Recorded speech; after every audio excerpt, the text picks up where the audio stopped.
Hey everybody, Brian Von Villiers here. We have a little bit of a controversial story set today. It's all about how can I make my D&D campaign harder for my players. Now, harder is very subjective, and it's not about beating the players, it's about giving them a good time. So let's dive right on in, shall we? I first would like to know what you mean by harder. I will give my best advice as a 45-plus year player and DM, but first I want to make sure your head is in the right space. If you mean harder by way of it's too easy and the players are bored, then my advice will be good for you. If you mean harder because you are bored, then you will probably abuse my advice because you don't know how to be a good DM. It is about the players having fun and being challenged. If one or two die along the way, then they made foolish actions and paid the price. Then great. Keep doing what you are doing and give them gold to raise the dead. If they play well but one or two die, then dial it back a little and you will be about right. If nobody comes close to dying, then you need to up your game. Now, I have found that in a boss fight as a DM, if the whiner or bitch in the group isn't complaining about a TPK at some point, you're making it far too easy on them. Like this guy. First, you have a screen and your own notes so you can make adjustments as you see fit. If they're having a shitty night rolling, you can fudge rolls to not kill them off until their luck can turn around.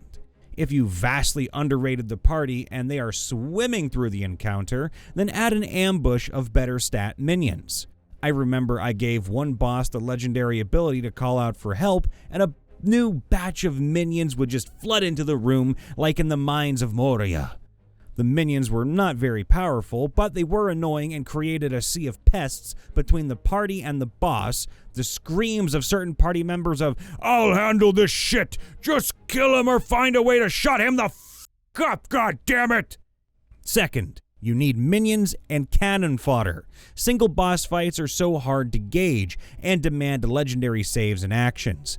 Too many spells can end an entire encounter with one bad roll of the die. Dominate, Banishment, Charm Fear, Polymorph, and other OP spells from Xanathar and Tasha's and Fizzbands. I'm looking at you, Psychic Scream. It is extremely difficult for one big critter to challenge the physical fighters as well as the arcane casters, especially at the same time. Minions allow you to keep fighters busy, or flying fast minions can be a handful for the casters. If you overwhelm the party, then drop their HP and they die off faster. Use the screen to adjust dice rolls, and change your notes to raise or lower HP. Third, the party should never know the exact stats of the creatures you put against them. If the bandits are successful, hence why you are being sent to stop them, then give them better AC, HP, weapons, etc. If they are better, they should be better skilled, better ability scores, tougher, start out with 75 to 90% HP instead of 50, and if they beat a few caravans, they have their arms and armor to wear, or they have the money to trade them in, along with the stuff they don't want to get money and better arms and armor.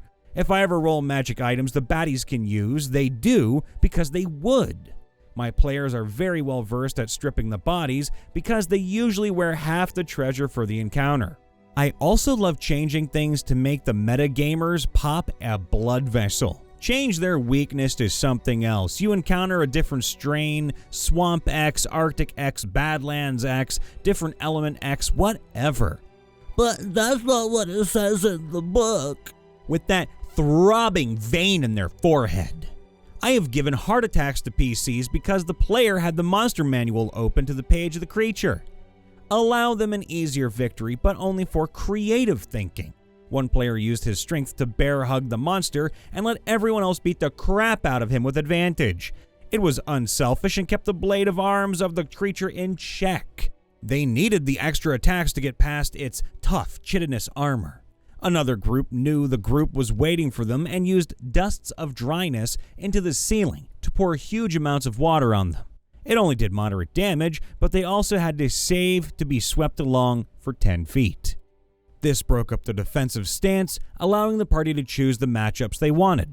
I fought a DM who loved counterspelling PC spells, so my sorcerer would constantly use subtle spell, so he couldn't counterspell, and then fake a spell for my bonus action, roll a performance or deception roll, and the opposing mage would waste a reaction and a 3rd level spell each round. One player once role-played that the monks must do something to earn his charity, so he vastly overpaid them to fill a cask half-barrel of holy water, carried it around for 7+ levels of adventuring. Finally, half the party is trapped in a room that just summoned a big nasty demon devil. "We're gonna die!" the whiner screams. The big, strong, generous warrior remembers the item, checks his bag of holding, pulls it out, and succeeds on a disadvantage throw, hits, and takes over 80% of its HP with this cask alone, and they kill it in a round. Every time they think outside the box or something weirdly wonderful, they never feel it was too easy. They feel brilliant, and I let them because they earned it. And they know they found a cheat to win, and the next time, it won't be so easy. In fact, I use it to get them focused next time they are losing. "No magic sponges to help your candy asses this time, eh?" To see their expressions change and hear the reply of, "Come on, guys, let's get serious and take this fucker out."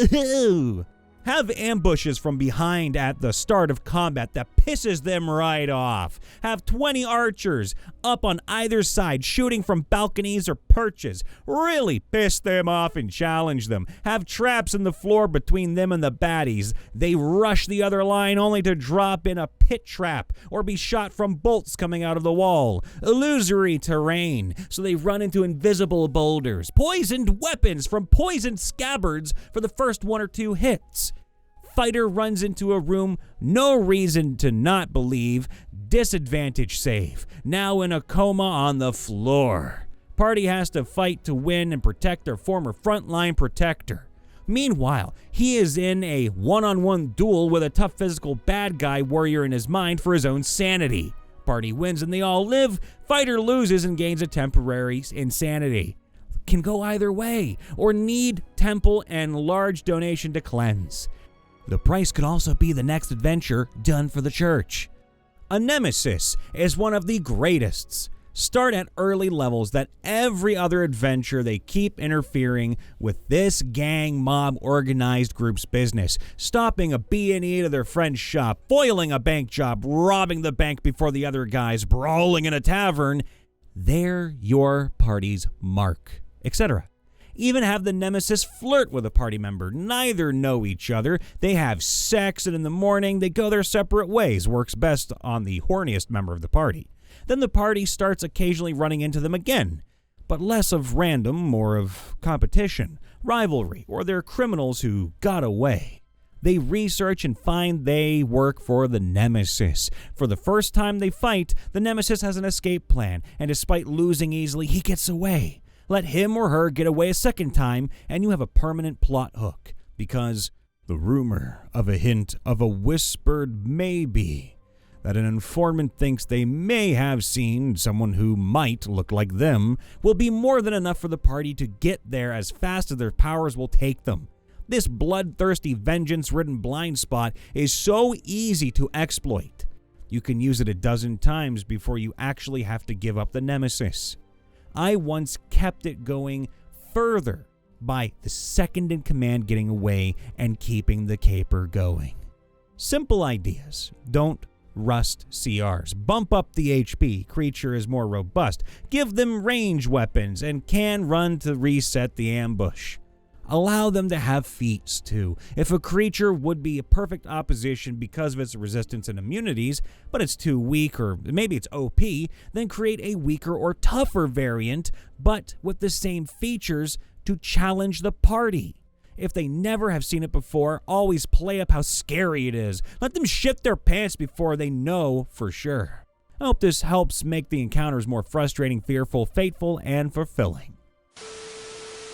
This age-old question is somehow very tricky to answer. I assume you mean the players cruise through combat with ease? If so, what I do is try and kill the PCs. Seriously, throw everything you have at them and try to kill their characters. Hopefully, it will force them to work together and use their abilities to their fullest. Now, don't get me wrong, I'm not saying bend the rules or fake rules to do this. I'm saying just play the enemies to their fullest potential and don't pull your punches. I find that 9 times out of 10, the players still pull out without a single player being dropped to 0, so don't worry about TPKs. Once a party of 3 to 4 reaches 5 to 6, I highly doubt you can kill them in a fair fight. You need to clarify what you mean by harder. Like the others, I'll assume you mean to have more challenging combats. Everything I will suggest is raw, meaning no home rules. These are just a few thoughts. It starts by not running a Monty Hall adventure. Giving out +5 swords and other powerful items only means that you need tougher combatants. Scale the encounters properly. That's the tricky part. You need to understand the challenge rating math to see how difficult an encounter is for your party. D&D Beyond, as well as several other websites, will help you with that. Add non-monster challenges like traps. The barbarian rages and runs into the room only to fall into a pit. We have environmental hazards. The raging blizzard limits your vision to 10 feet. Range weapons become virtually useless. Tactical obstacles. The 4-foot-high ceiling forces medium-sized beings to hunch over, handle as difficult terrain for movement, and attacks are at disadvantage. Target the weaknesses in PCs by using attacks against saves that are poor. Use mind-controlling attacks that require wisdom or intelligence saves against fighter types that nerfed those attributes in favor of strength, dexterity, and constitution. Take out the cleric and other healers. Focus fire. Come at them in waves. Let the wizard blow away a dozen minions with their fireball. Have the tougher foes appear in a subsequent round.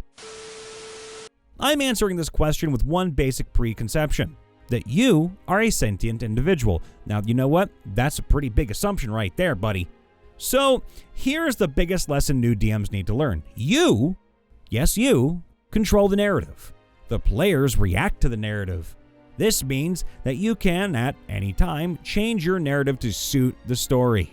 If your players are cutting through your encounters, change them on the fly. Add more creatures, add tougher creatures, throw an extra NPC into the mix, add a last-minute environmental effect like a fire that makes combat difficult because of the smoke and confusion.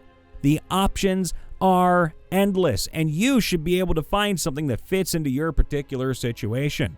The point is, you have the power to modify the very fabric of the universe the players inhabit. Use this power when needed, but use it wisely. Hey everybody, Brian Von VA back at it again, checking in after the vid. Please make sure to leave a like, subscribe, ring that bell, and of course leave a comment down below, letting all of us know. How would you make the game harder for your players? In my humble opinion, I think better puzzles and a more strategic way about displaying your objective would be pretty adequate for the situation.